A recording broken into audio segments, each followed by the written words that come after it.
Bonjour et bienvenue à toutes et à tous. C'est une semaine pour le moins mouvementée dans l'actualité burundaise. Les positions de l'opposition interne et externe ne sont pas conciliables en rapport avec ce qui concerne le référendum sur la Constitution qui sera bientôt voté en mai prochain. Et les premiers, l'opposition interne, appelle les Burundais à aller se faire enrôler, tandis que le second prône plutôt le boycott. Le second, l'opposition externe, surtout réunie au sein de la plateforme de l'opposition SNARED. Alors, dans le même temps, alors que les souteneurs du président Pierre Nkurunziza appellent ouvertement à lyncher et même à tuer tous ceux qui s'opposeraient à son projet de constitution, la police s'en mêle et menace d'enquêter, d'arrêter, et je cite le porte-parole de la police, Pierre Nkurikiye, d'arrêter toute personne qui agira en parole ou en action contre le processus référendaire en cours. Alors, actualité mouvementée aussi pour le Burundi par un fait purement externe, la démission de Jacob Zuma à la tête de l'Afrique du Sud, c'était mercredi dernier. Alors, pourquoi le Burundi? Eh bien, parce que Zuma a été un acteur clé dans le processus de paix au Burundi avec à la clé la signature de l'accord d'Arusha pour la paix et la réconciliation, aujourd'hui bafoué par le pouvoir de Bujumbura. Et surtout, paradoxe, il était un des grands soutiens de Pierre Nkurunziza dans sa volonté de s'éterniser au pouvoir en violant justement cet accord d'Arusha pour la paix et la réconciliation. Alors, une perte ou un gain pour le régime de Bujumbura, on va le voir tout à l'heure. C'est l'une des questions que nous poserons à nos invités. Nous sommes avec Jean-Marie Ndabashinze, journaliste à la radio Inzamba Agathika Kawe. Bonjour Jean-Marie. Bonjour. Et bienvenue. Merci beaucoup. Nous sommes également avec Jean-Marie Vianney Hichiburundi, il est journaliste mais aussi représentant légal de la radio publique africaine. Bonjour Jean-Marie Hichiburundi. Bonjour Valérie. Et aujourd'hui, tu n'es pas ici comme président de la JBE, l'Association des journalistes burundais en exil, dont tu es le président. Voilà. Alors, toi, Jean-Marie Ndabashinze et Hichiburundi, vous êtes ici parce que vous avez couvert les négociations entre le pouvoir de Pierre Buyoya, l'ancien président burundais, et les mouvements armés de l'époque, et des négociations qui étaient facilitées par un certain Jacob Zuma qui était le vice-président sud-africain. La troisième personne, le troisième invité, il s'agit de Alexandre Nyungeko, vous le connaissez, ce n'est pas la première fois qu'il vient sur le plateau du Club de la Presse, et il est journaliste et en même temps le directeur de la radio Inzamba Agathika Kawe. Bonjour Alexandre. Bonjour Valérie. Je vous remercie donc de votre participation à cette 17e édition du Club de la Presse. Alors, les deux oppositions internes et externes qui adoptent des démarches opposées en rapport avec le référendum, le processus référendaire en cours au Burundi. À l'interne, on encourage le Burundais à se faire enrôler, tandis que dans l'opposition externe, on appelle au boycott tout simplement du processus référendaire. Jean-Marie Vianney et Hichiburundi, cela ne vous étonne pas. Il y a à peine 3 semaines, après une rencontre de la plateforme, pour une plateforme commune à Nairobi entre l'opposition interne et externe, ce qu'ils ont appelé un front commun. C'est très étonnant de voir que quelques jours seulement après la rencontre de Nairobi entre les membres de l'opposition interne, c'est-à-dire ceux qui sont restés au Burundi, et les membres de l'opposition à l'exil, réunis surtout au sein de la plateforme de SNARED, se rencontrent pour harmoniser leurs points de vue. Ces divergences surviennent, ce qui est très étonnant, quelques jours seulement après cette rencontre. Cela démontre en suffisance que les leaders de l'opposition ne sont pas capables de se mettre d'accord sur une question qui engage la nation, comme le projet de la révision constitutionnelle. Ça, c'est très grave. Si aujourd'hui, ces gens de l'opposition ne sont pas capables d'harmoniser leur point de vue sur cette question, moi, je me demande alors comment est-ce qu'ils vont continuer à travailler pour résoudre d'autres problèmes qui hantent la population burundaise pour le moment, notamment les problèmes de sécurité, les problèmes de famine, et tous les problèmes qui sont liés à la violation de la Constitution et aussi à la violation des accords d'Arusha, des accords de paix et de réconciliation d'Arusha. Ça, vraiment, c'est très étonnant de voir qu'ils ont des propos divergents au moment où les Burundais avaient besoin de voir les gens de l'opposition se mettre d'accord à opter pour une vision commune par rapport au problème qui hante le Burundi pour le moment. Mais Jean-Marie Rachid, est-ce que cette mésentente entre les deux oppositions n'arrange pas finalement les affaires du pouvoir de Bujumbura? Moi, j'ai toujours considéré les politiciens comme des entraîneurs des équipes. Chacun essaie de se positionner de sa manière. L'opposition interne qui est sur le terrain remarque aujourd'hui qu'il y a une certaine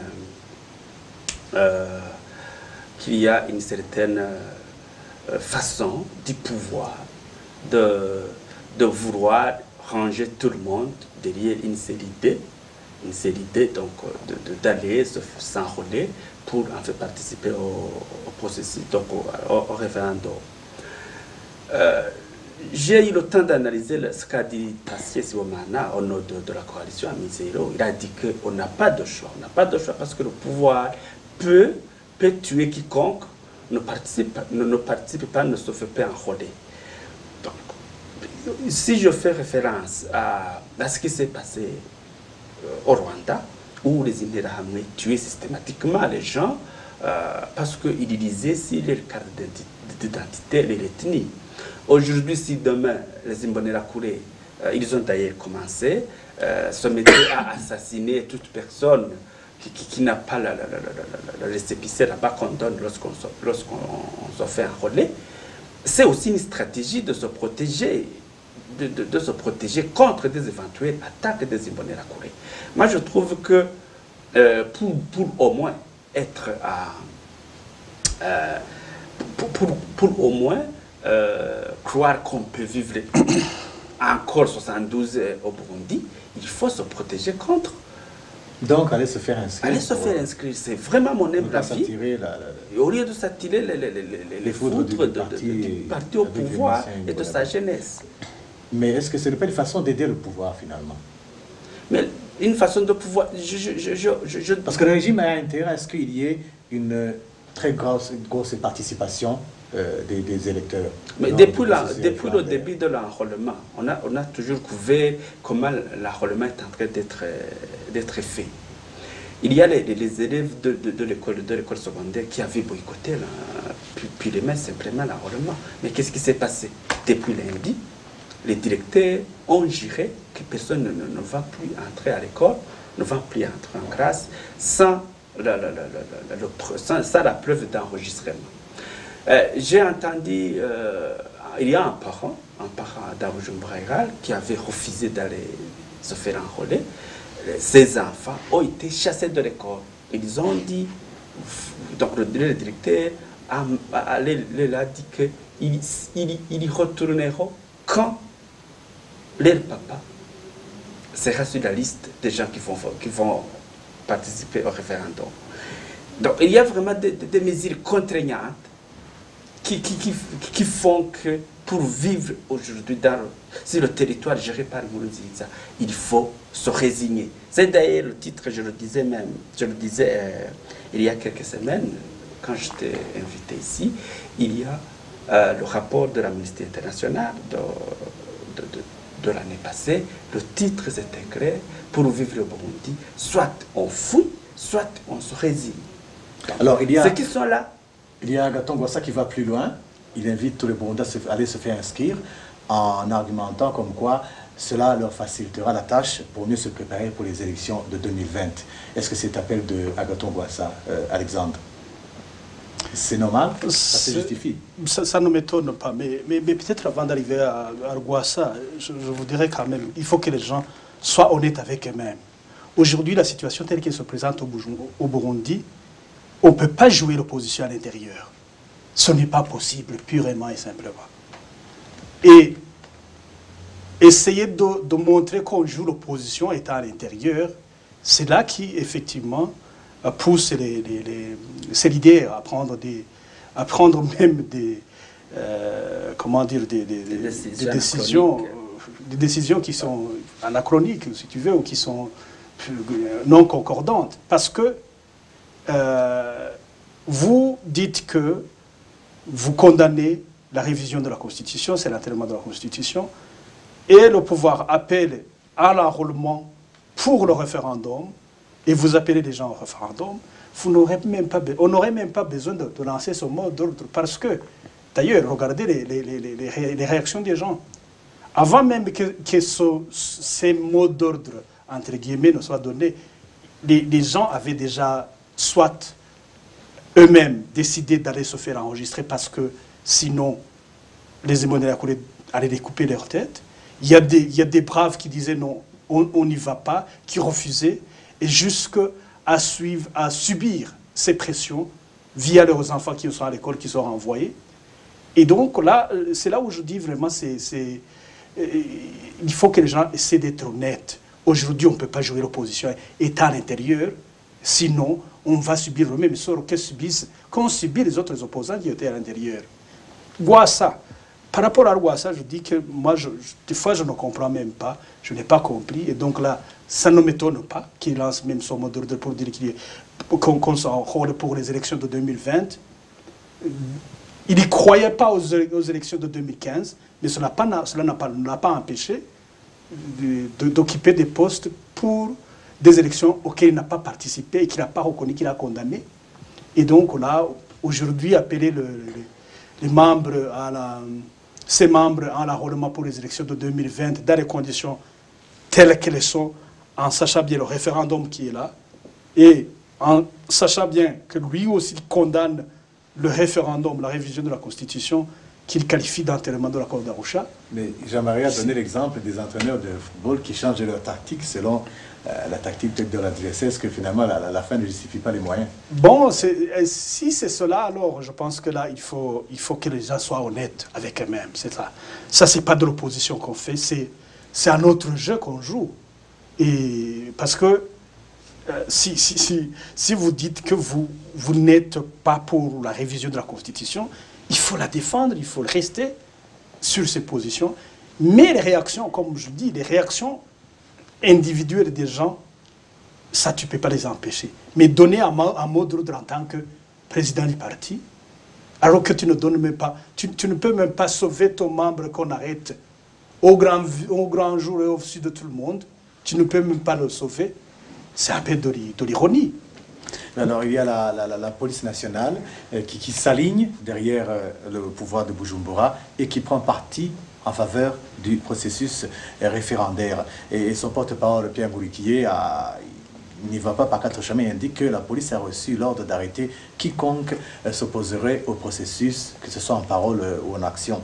Alors, Jean-Marie Vianney-Chiburundi, la police joue-t-elle son rôle dans pareil cas? Les propos du porte-parole de la police, moi, ne m'étonnent pas du tout, parce que la police a été pour toujours, la police nationale du Burundi, c'est toujours caractérisé par un manque de professionnalisme depuis un certain temps. On l'a vu lorsque les policiers ou les forces de l'ordre en général, le corps de sécurité, de défense et de sécurité, faisaient leurs opérations pour arrêter les manifestants. Tout ce qui est contre le pouvoir de Bujumbura, on a vu la répression avec laquelle ils arrêtaient les actions des opposants. C'est pour vous dire que la police nationale, pour le moment, ne sait même pas ce qu'elle est en train de faire. Et même le porte-parole, qui se croit quelquefois intelligent, il dérape dans ce qu'il fait. De toute façon, c'est clair, les missions de la police, les missions des corps de défense et de sécurité sont claires dans la Constitution. Les corps de défense et de sécurité sont là pour protéger toute la population burundaise. Ceux qui sont au pouvoir, ceux qui ne sont pas au pouvoir, ceux qui ne sont pas dans les partis politiques, ceux qui sont dans l'opposition, ils sont tous concernés par les services des corps de défense et de sécurité. Aujourd'hui, les propos de ce porte-parole de la police, Pierre Ngoulikié, démontrent en suffisance comment les forces, le corps de sécurité, spécialement la police, démontrent en suffisance comment la police nationale est politisée. Alors qu'en général, selon la Constitution, la police, les membres de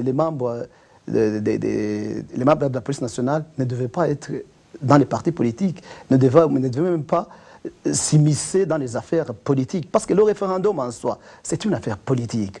Le référendum a été lancé, le référendum pour changer la Constitution, le projet de référendum pour changer la Constitution.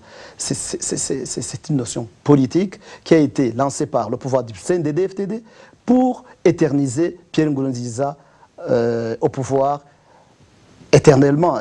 Pratiquement, c'est jusqu'en 2034. Mais tel que la Constitution, la nouvelle Constitution est organisée, il peut même aller jusqu'au-delà. Jean-Marie Ndabashinze, il y a des autorités burundaises sur les collines qui appellent au lynchage des opposants, et même à leur décapitation, tout simplement.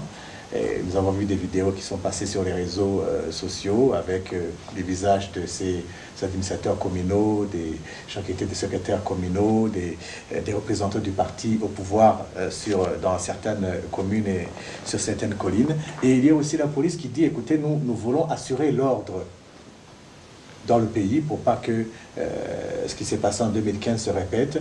Et aujourd'hui, donc, nous refusons qu'il y ait quelqu'un qui dise qu'il appelle à la population burundaise à voter non au référendum de mai prochain. Est-ce que ces deux positions ne sont pas conciliables au vu de la situation actuelle au Burundi? Est-ce que ce n'est pas compréhensible d'abord la position de la police burundaise? Moi, je crois qu'il faut attaquer l'autre par les cornes. Parce qu'on risque d'aller dans les détails alors que le problème est connu. Ces pauvres gens administrateurs, membres, donc représentants du parti au pouvoir dans les communes, ils ne font que relayer le message du numéro 1 burundais. Il a été clair à Chibitoke que toute personne qui va oser s'opposer à ce qu'il fait, on va lui donner à laisser passer pour aller au ciel. Et ils vont se rencontrer au ciel. C'est un message clair.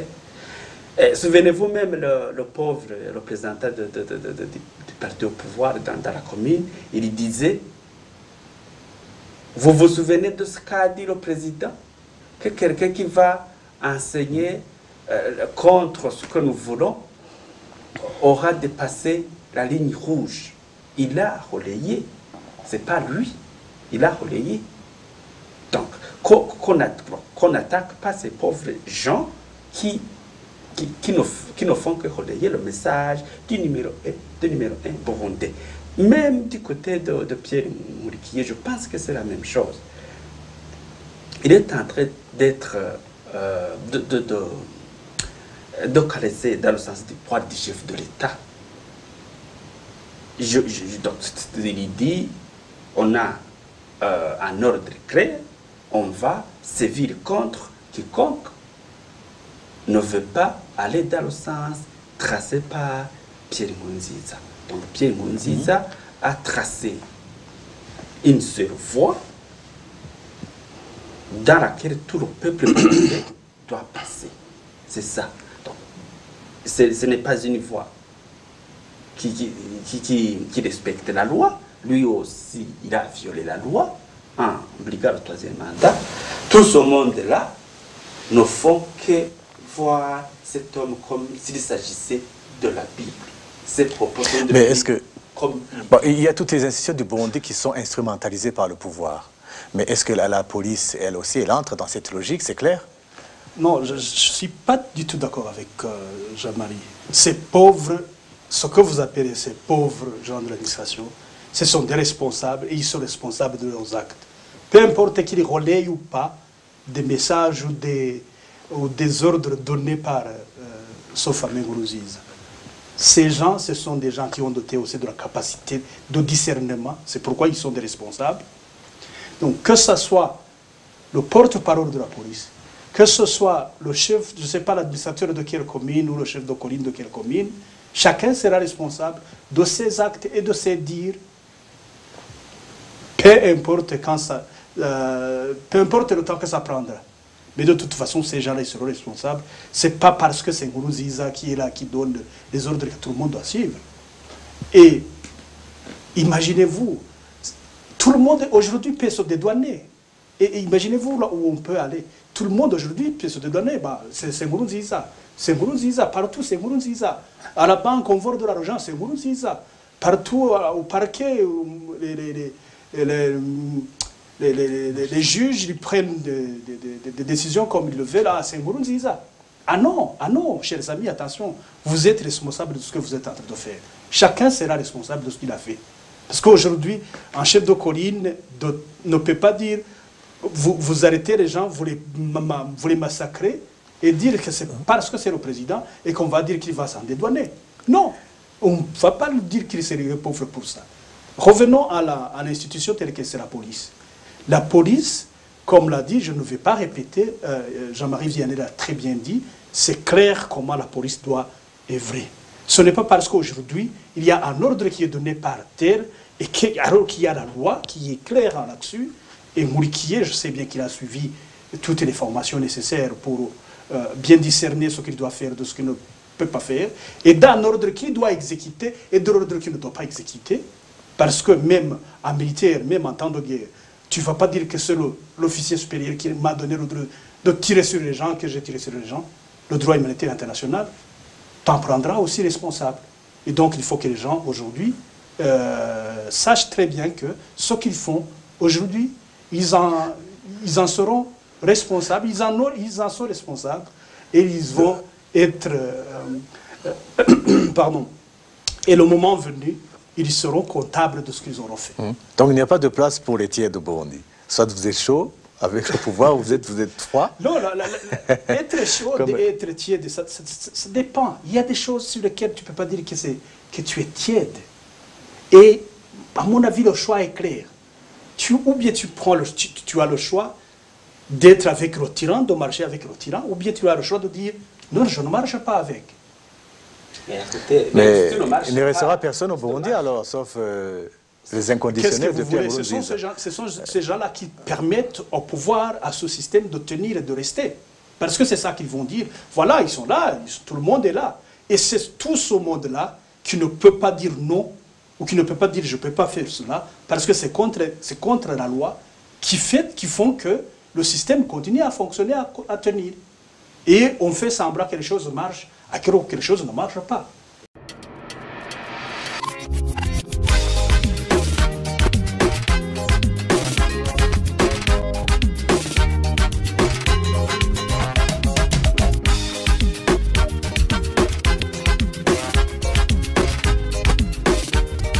C'est la démission de Jacob Zuma qui a quitté la présidence sud-africaine ce mercredi. Ce qui nous intéresse ici, ce sont ses relations avec le Burundi et celles avec particulièrement Pierre Nkurunziza. Restons avec Alexandre. Voilà bien un personnage pour le moins paradoxal. Nous parlons de Jacob Zuma. Il a joué un rôle clé dans le processus de paix au Burundi et pourtant il n'a jamais levé le petit doigt pour défendre l'accord d'Arusha quand Pierre Nkurunziza l'a violé en avril 2015. Pierre Nkurunziza vient-il de perdre un allié de taille avec le départ de Jacob Zuma? C'est encore tôt pour dire qu'il perd un allié de taille. Bon, certes, en tant que personne, oui. Zuma qui part, quand on sait que le rôle qu'il a joué depuis le 2015, surtout avec la fameuse mission des chefs d'État qui sont allés à Bujumbura, et au moment où on s'attendait effectivement à une déclaration sanctionnant la visite de ces autres présidents, on a vu Zuma qui a fait cavalier seul et qui a sorti un communiqué digne d'un Zuma qui subit le sort aujourd'hui qu'il a eu. Et donc, aujourd'hui, on peut dire que oui, Zuma est parti, mais ce n'est pas évident que les Zuma sont partis ou le système qu'il a mis en place est parti. Je le dis pourquoi. Mais derrière Zuma, il y a aussi l'État sud-africain. Oui, mais pas même l'État, parce que là, il y a beaucoup de paramètres qui entrent dedans. Rappelez-vous, et puis d'ailleurs, l'exemple n'est pas loin, la Tanzanie. Quand Kikwete est parti et que Magufuli est venu, on s'est dit, ouf, on espère bien qu'on va avoir une solution à la crise burundaise. Et malheureusement, ça n'a pas été le cas. Et je continue d'ailleurs à recevoir des informations comme quoi Kikwete reste toujours l'homme fort de la Tanzanie par rapport à la question burundaise.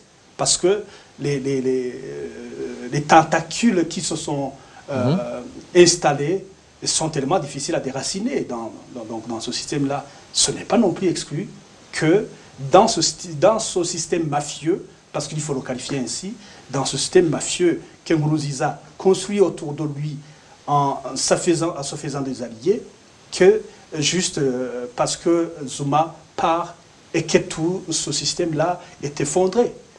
Ce n'est pas évident. Mais on peut quand même garder espoir que Ramaphosa, aujourd'hui, comme il a dit qu'il va faire table rase du passé en ce qui concerne la corruption et les autres, j'espère aussi qu'il va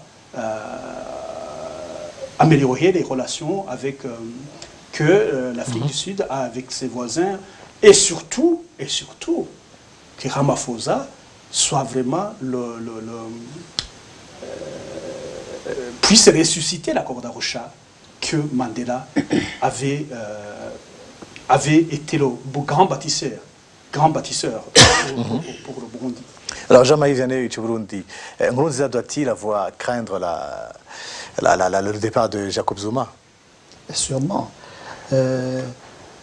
Pour revenir à la question que vient d'élaborer en détail M. Alexandre, concernant la part de Zuma dans la résolution du conflit burundais, c'est vrai que Zuma, à l'époque où il était vice-président de la République sud-africaine, il s'était beaucoup investi dans la recherche de la paix au Burundi.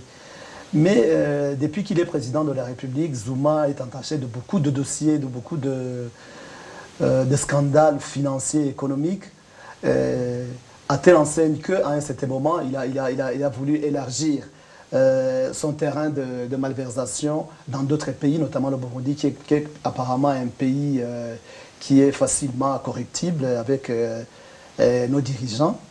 Zuma a été... il a créé des amitiés, des alliances avec les responsables des Burundais, notamment Pierre Nkurunziza. C'était uniquement pour gagner des marchés, des marchés en rapport avec l'extraction des minéraux.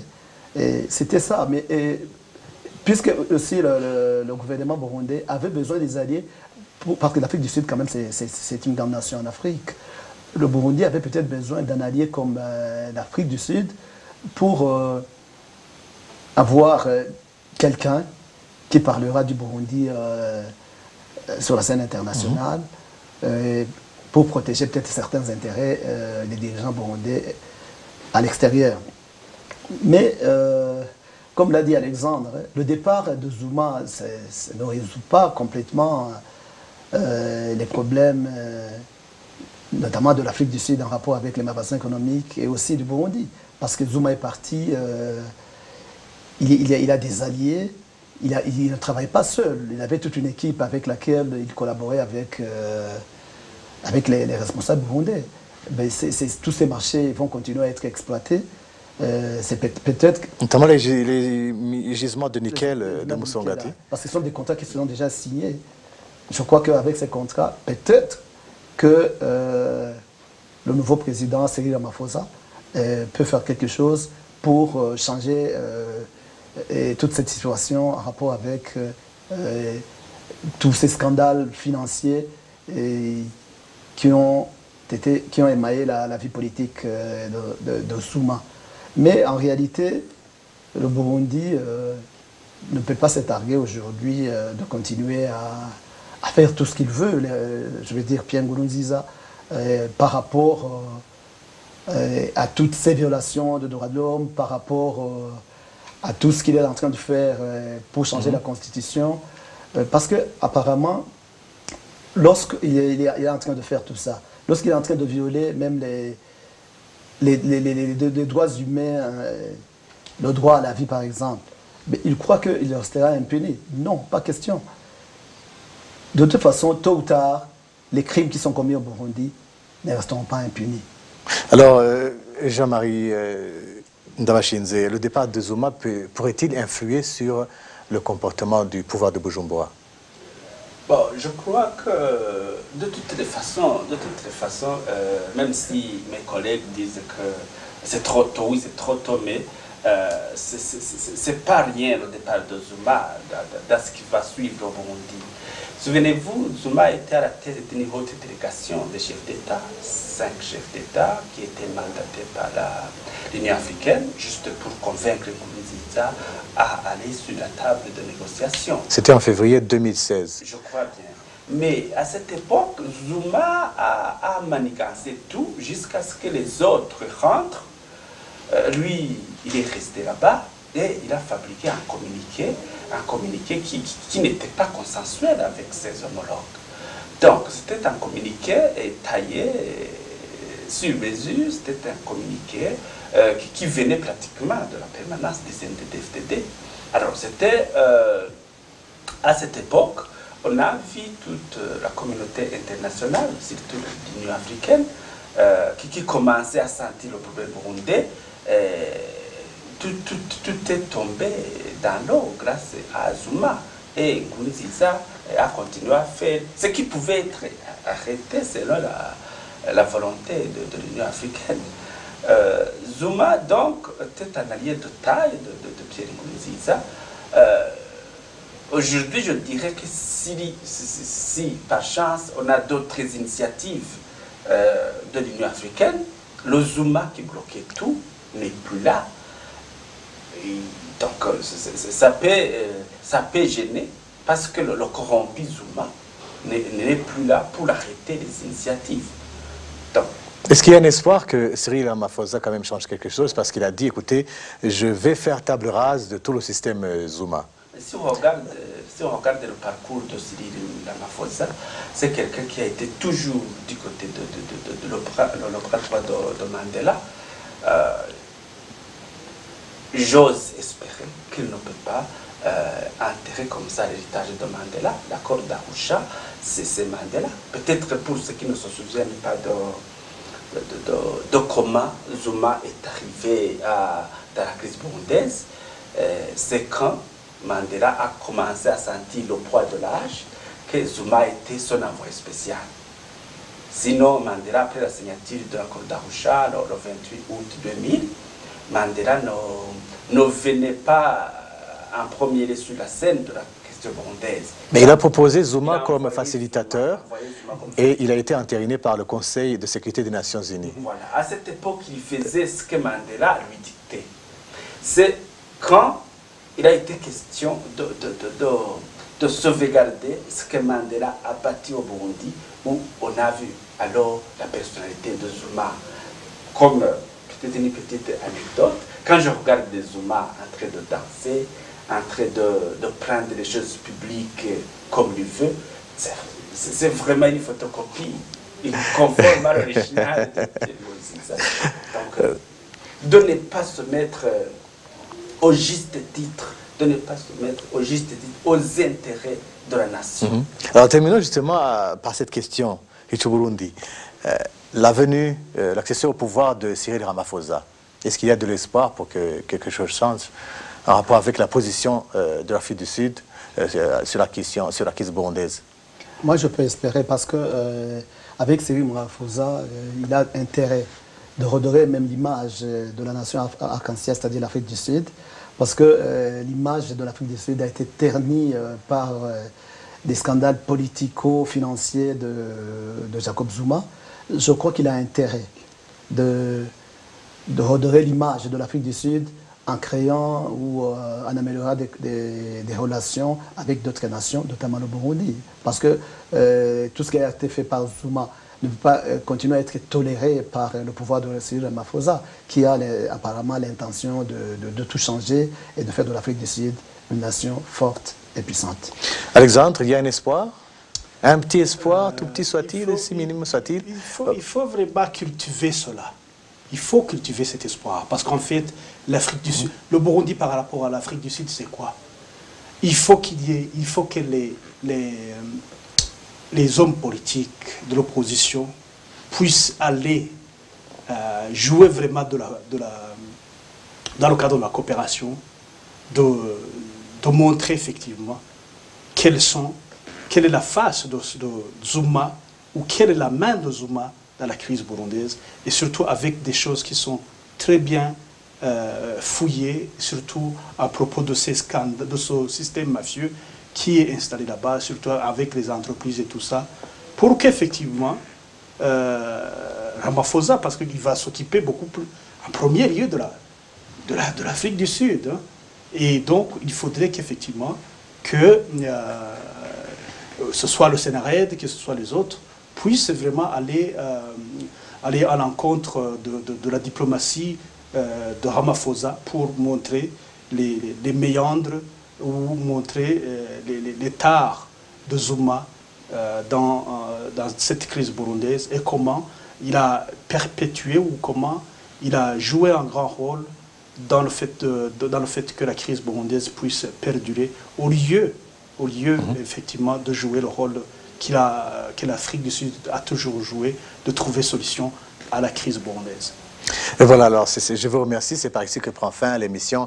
C'était la 17e édition du Club de la Presse de ce vendredi 16 février 2018. Merci à Alexandre Nyongeko, Jean-Marie Ndabashinze et Jean-Marie Vianney Hichuburundi. Je vous remercie également de votre attention, sans oublier l'équipe technique qui a assuré aujourd'hui, comme dans toutes les autres éditions. Je vous donne donc un autre rendez-vous vendredi prochain. Oh, les amis. Murakoze cyane.